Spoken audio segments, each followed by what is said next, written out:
One take, one take. This is NBA One Take featuring yours truly, Pretty Boy Lake. This is NBA One Take for your head, NBA One Take for your brain.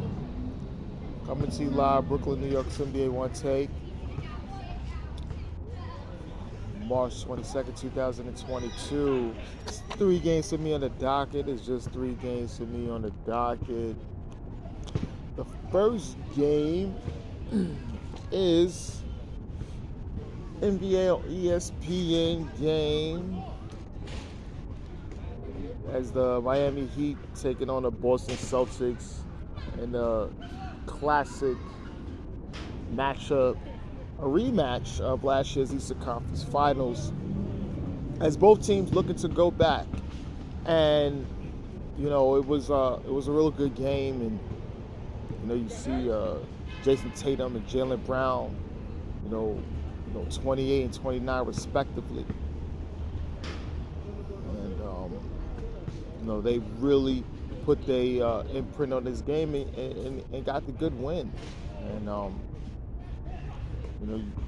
you see Marcus Smart out there. He played good as well for them. And put their imprint on this game and got the much needed win. It was a fast-paced game. The Heat played well. Jimmy Butler, he had 18. Tyler Hero, he had 25. Was really keeping them alive. Bam Adebayo, he had 19 and 8. And Kyle Lowry and Gabe Vincent both finished with 17. Now, Miami's 0-2. Said it's NBA Premier Week. They always put a lot of good games on and things like that. So sometimes teams that are supposed to do certain things end up with a slow start because the high pressure situations and the premier matchups, to get the eyeballs looking, sometimes don't favor, a lot of good teams, and they'll get a 0-2, 0-3, start on their season. But that's something to waver anything Heat fans, your team is going to be there. Your team will be one of the finalists at the end, top 4 teams. You're great. And, Celtics is 2-0.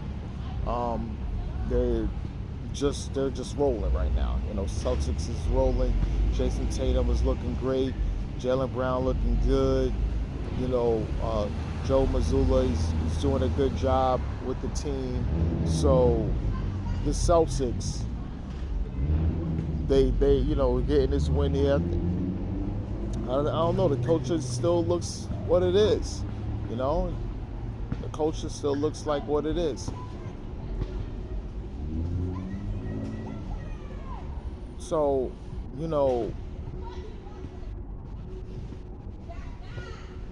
but the next game is the hometown team, the Brooklyn Nets, is taking on the Toronto Raptors. Pascal Siakam, man, had a triple-double last night. He was killing them. Pascal Siakam, he played well. Pascal played well. As well as Scotty Barnes. He finished with 17, and Fred VanVleet was out there. He played a good game, finished with 18. But Toronto, Toronto put their imprint. They always gonna play hard. That's the thing with Toronto. They play hard, coach well, but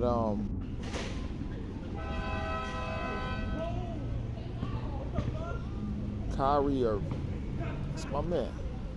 Kyrie, he finished with 30. He was out there cooking, shaking. Played well. Kevin Durant, easy 17. Slim Reaper.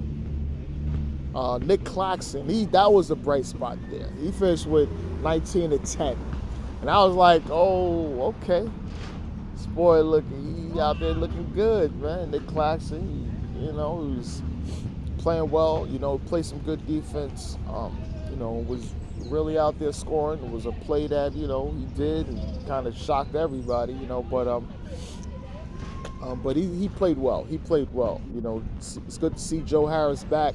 You know, the Nets defensively, they still, as a team, still got some things to work on. I think offensively, they're not going to have an issue when all their guys are back. But I think, defensively, they still got some things they need to work on as a team going forward. So the Nets get the win. Toronto played them tough. They lost, but they don't hold their head on that. Season's still going. And my last game of the night was going to be a high stakes game. It was going to be Atlanta Hawks, and I know some other great games too. But like I said, I had 3 games on my docket, and my docket informed me that Pablo Banchero versus Dejounte Murray was going to be a must-watch game. Now, they had an issue in the summer, a little back and forth, and they squashed it, took care of it, everything like that, but it was still on my docket, right? And so I thought it was gonna be a little something, but Orlando, Banchero actually played well. He had 20 and 10. Didn't shoot well from the field, but he played well. At times, man, Orlando's just a super big lineup. You had Bol out there, Wendell Carter Jr., Franz. They just look huge. The size is just. But Banchero, he was really offensively. I'm really seeing like how really good he is. I think offensively, he is really looking really well out there. Cole Anthony on the bench, he had 25. He was really shooting it well from 3-point range, and he was really lighting it up. And so Cole Anthony, he was really a good bright spot out there for Orlando. But for Atlanta, they was just a little too much, especially at the end. Trae Young, he's gonna do his thing. He had 28 and 13. John Collins finished with 23 and 13. They was just out there running. And Dejounte Murray also had a triple-double. He had 29 and 9. So, Atlanta is looking really good offensively. I think defensively at times they're gonna have issues. But they looking, Atlanta, like I said, offensively, they looking special out there. They looking really special out there offensively. I think defensively they need to get some things together. I mean, Dejounte Murray, he gets steals, but my thing is he's not a lockdown defender when it comes to that. So he's a really great defender when it comes to gambles, deflections, and shot blocking, but not like an on-ball lockdown defender. He's not that. I was telling people that. I said, "Oh, did you watch him play?" I said, "I watched him since he was a rookie." And I've always said, I said when he gets his offensive game down, I said he'll be straight. But he's not a on-ball lockdown defender. He's not. I say he gets steals, strip you. He'll play the passing lane. But he struggles a lot in pick and roll. He struggles a lot in pick and roll, but he will get deflections and he will get steals. That's the one thing you can say, and he will block your shot.